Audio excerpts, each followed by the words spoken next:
Жичарата Тетово Попова Шапка, некогаш символ на ски центарот, сега во руинирана состојба. Таа не е во функција од 2001 година, кога беше оштетена во војниот конфликт. Отогаш ова туристичко место се соочува со гужви и сообраќаен хаос, а туристите нема каде да ги паркираат возилата. Од иницијативата да ја спасиме Попова Шапка вела дека според извештаите на инженерите, старата жичара не може да се реконструира, потребно е поставување на нова, а во меѓувреме како привремено решение за паркирање, да се прошири патот пред ски центарот. Му тоа баравме од министерот Бектеши, тој истиот го обеќаваше дека горе во влезот на Попова Шапка ќе биде расширување, ќе има расширување на патниот коловоз, каде ќе се овозможи и да се паркираат одреден број на коли, но другиот проблем е пошто патот Тетово Попова Шапка не е реконструкција и рехабилитација и во тие рамки не може да направат проширување на коловозот и на лентата за да се овозможи дополнителен паркинг.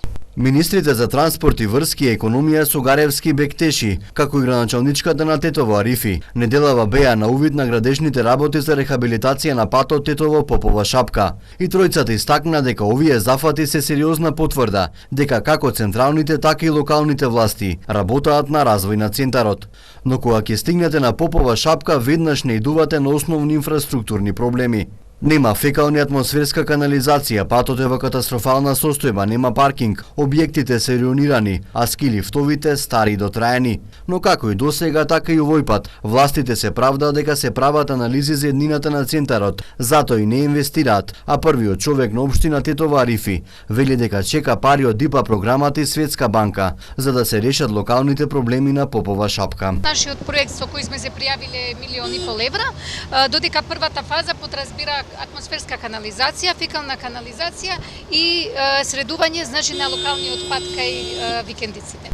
Единствената инвестиција во центарот последниве 2 децении овој 600 чија изградба е во завршна фаза. Незиниот капацитет е околу 2500 скијачи на ден. Но останува отворено прашањето каде овие туристи ќе се паркираат кога ќе стигнат на центарот. Единственото решение на овој проблем повторуваат од иницијативата да ја спасиме Попова Шапка и изградба на нова жичара.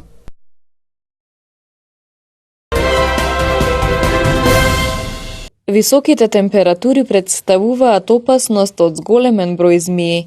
Од почетокот на летото досега пожарникарите спасители од Тетово повеќе пати интервенирале во случаи каде змии влегле во објектите или возилата на граѓаните. Оттаму велат дека располагаат со соодветна опрема за справување во вакви ситуации. Ова е еден новитет во Полог кај нас, што еве у задње време се појавуваат змии. Значи змии, тоа се појавуваат од големите температури што владеат сега моментално кај нас. Значи имаме 8 примера кај што луѓето, значи граѓаните од Тетово и Тетовско, бидејќи имаме случаи подалеку кај што сме ишле, ние како пожарникари спасители сме отишле и сме интервенирале, значи сме извадиле змии внатре у куќи. Само што посигурни и побезбедни да бидат нашите граѓани.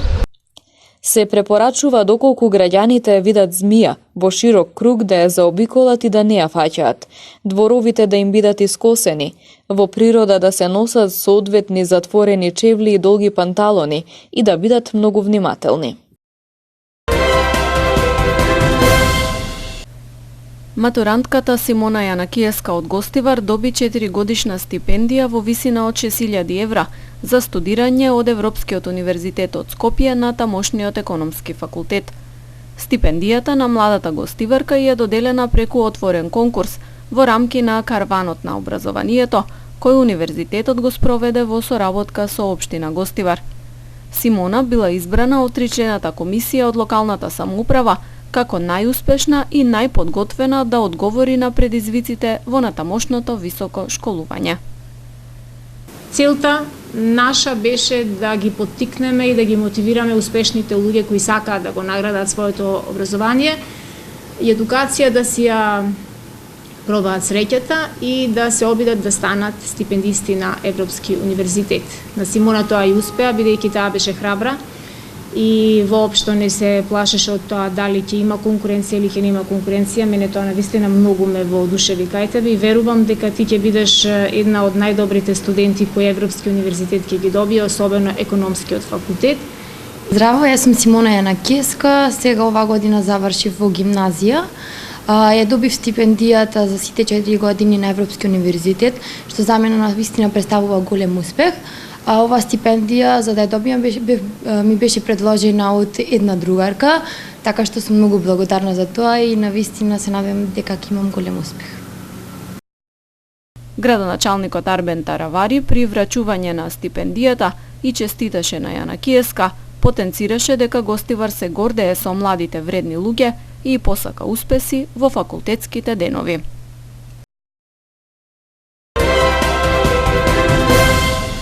Секторот за внатрешни работи Тетово преку соопштение апелира до сопствениците на трактори и на друга земјоделска механизација навреме да ги реистрираат, зашто воопшто нема да се толерираат вакви недостатоци и доколку бидат затекнати на патиштата.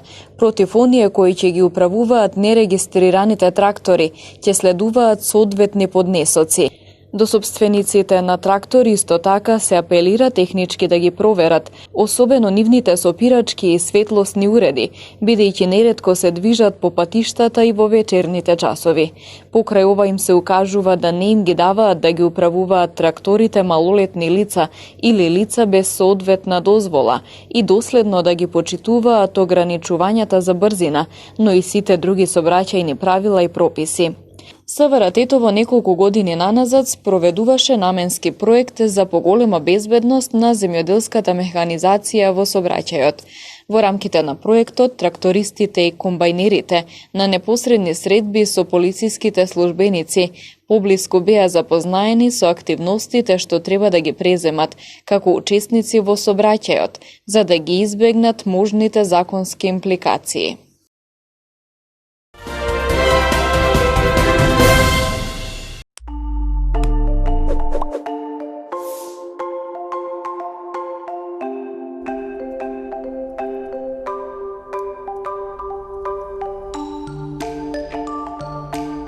Стартап е млада компанија со иновативен бизнис концепт, кој што се фокусира на решавање на одреден проблем на својата таргет група.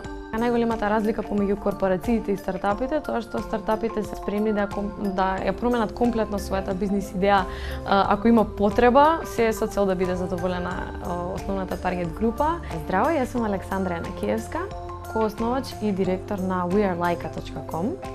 Неодамна го основав овој стартап. Лајка е платформа која што му возможува на сите кои што се занимаваат со тек професии да најдат работа која што навистина ќе ја сакаат. При тоа останувајќи 100% анонимни во процесот на пребарување на работни позиции во Македонија, Србија, Бугарија и Хрватска.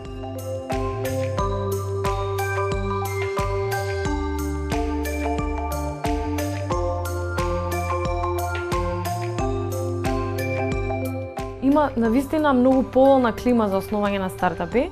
Најмногу недостасува реализација, тоест при првата препрека младите често се откажуваат.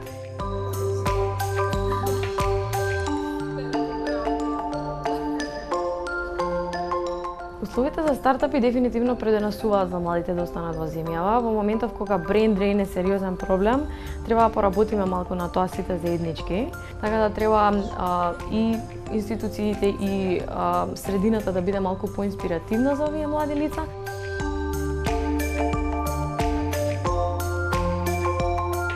Младите генерации сега се поинакви. Истражуваат, експериментираат, знаат дека можат да се чувствуваат добро на работа.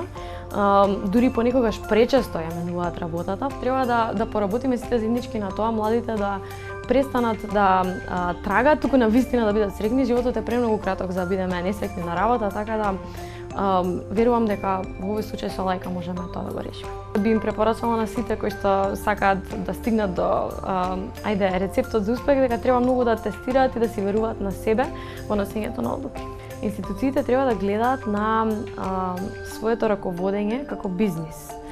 помалку трошоци, поефикасна алокација на ресурсите и упорност се додека не стигнеме до крајното решение кое што ќе ни донесе успех.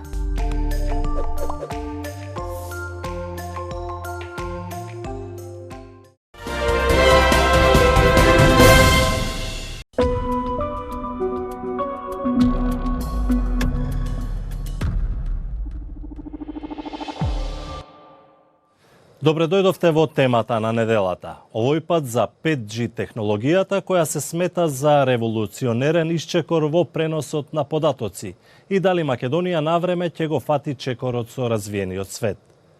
Она што се сметаше за концепт со години, конечно се појави на годинешниот светски конгрес за мобилна технологија во Барселона. 5G технологијата е веќе реалност. Станува збор за многу побрз, постабилен и поразновиден пренос на податоци. Но оваа технологија, покрај огромните можности кои ги нуди, носи со себе и безбедносни ризици. 5G технологијата е комплицирана и нуди неверојатно брзо поврзување на повеќе уреди истовремено. Ќе биде потребно уште некое време за нејзина практична примена, но експертите се согласуваат дека таа ќе го смени секојдневниот живот. 5G, the technology, has a tremendous, opportunity. More than anything else, if you look at the latency and then the data speeds, those two things, there's more than that to 5G, but those two things alone means that a consumer really won't know the difference between what's physically on the phone versus what's in the cloud. Everything should just work seamlessly because it's incredibly fast. Неколку земји, вклучувајќи ги и Соединетите Американски држави, Кина, Австралија и некои европски држави, се меѓу првите кои до крајот на годинава ќе ја развијат потребната инфраструктура за поддршка на 5G мрежата.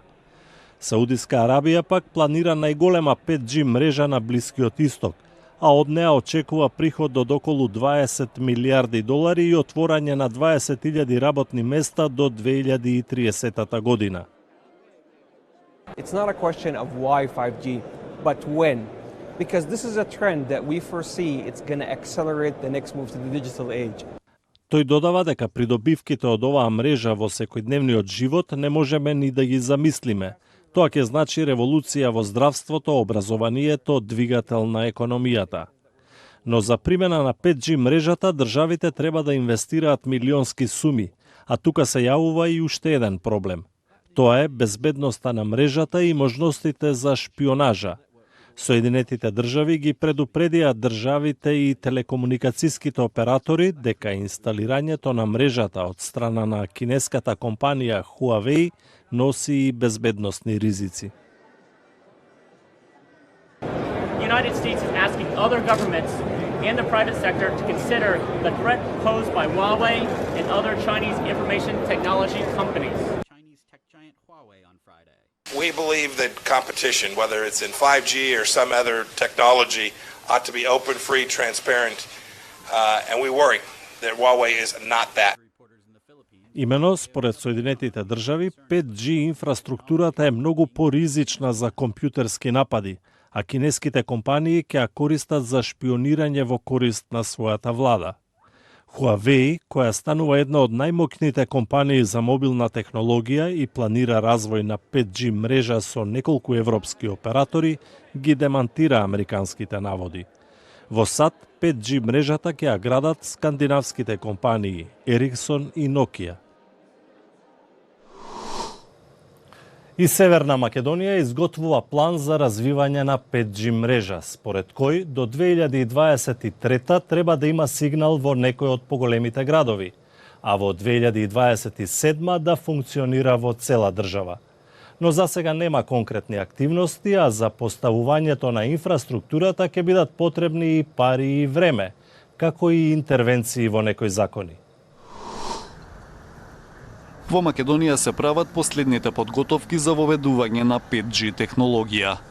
Државата наскоро ќе усвои план со кој меѓу другото ќе се дефинира опсегот на оваа технологија. Една од главните цели на планот е до 2023 година со 5G сигнал да биде покриен еден од големите градови. Збориме за Скопје, Битола, Тетово, Куманово или Прилеп. ќе треба да биде покриен со 5G сигнал. До 2025 година главните транспортни правци е планот да бидат покриени. До 2027 година целата територија на државата биде покриена, а до 2029 граѓаните да имаат пристап на 5G мрежа и за брзини на интернет од не помали од 100 мегабита во секунда. Значи, ова се конкретни таргети кои што сме си ги поставили да ги постигнеме. За постигнување на овие цели треба да бидат издадени бројни градежни дозволи за поставување на оптички кабли, антени и нови уреди за 5G технологија, вели Манчевски, додавајќи дека за тоа во тек е подготовка на нов закон за градба со предлози од операторите, со што ќе бидат олеснети процедурите за издавање на градежни дозволи. 5G технологијата треба да има до 100 пати подобри карактеристики за разлика од 4G технологијата. Операторите во Македонија во следниот период ќе вршат тестирања, а целосната имплементација на 5G технологијата се очекува да биде во 2025 година. Од Македонски Телеком велат дека почната е интензивна работа на имплементација на 5G технологија и дека во зависност од тестирањата ќе донесат одлука кога ќе влезат во комерцијална фаза. Очекувањата се финализацијата на 5G стандардот да се случи во наредните неколку години. Од таму велат дека до крајот на оваа година очекуваат да работат на платформа за евалуација на најперспективните бизнис модели. Операторите треба и да изберат кои компании ќе ја инсталираат опремата за 5G технологијата во Македонија, додека државата ќе ја инсталира само пасивната опрема. Операторите се тие фактички што ќе ја инсталираат опремата за 5G, тоа ќе на крајот на денот ќе биде нивна одлука. И да нешто се реши државата да прави, тоа ќе биде предмет на јавна набавка и прерано е се зборува. Во однос на безбедноста, тој вели дека Македонија веќе ја усвои националната стратегија за сајбер безбедност, а дека во следниот период се планира идентификација на критичната инфраструктура и воведување на систем за неизина посебна заштита. Тоа беше се во оваа емисија, која беше посветена на револуционерните можности на 5G технологијата, но и можните проблеми и ризици.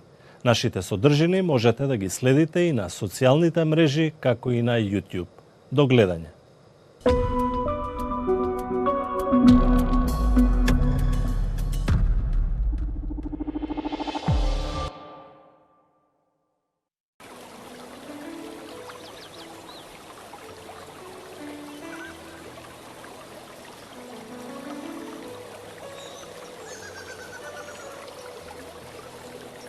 Времето денес беше сончево и топло со мала до умерена локална облачност. Дуваше слаб до умерен ветер од променлив правец. Температурите се движеа во интервал од 15 до 35 степени Целзиусови. Вредноста на UV индексот изнесуваше 9.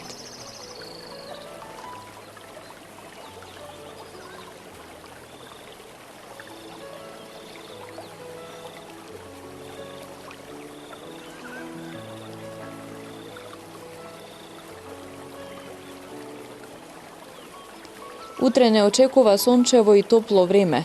Попладне ќе има локален развој на нестабилна облачност со пороен дожд и грмежи. Температурите ќе се движат во интервал од 16 до 35 степени Целзиусови. Вредноста на UV индексот ќе изнесува 9.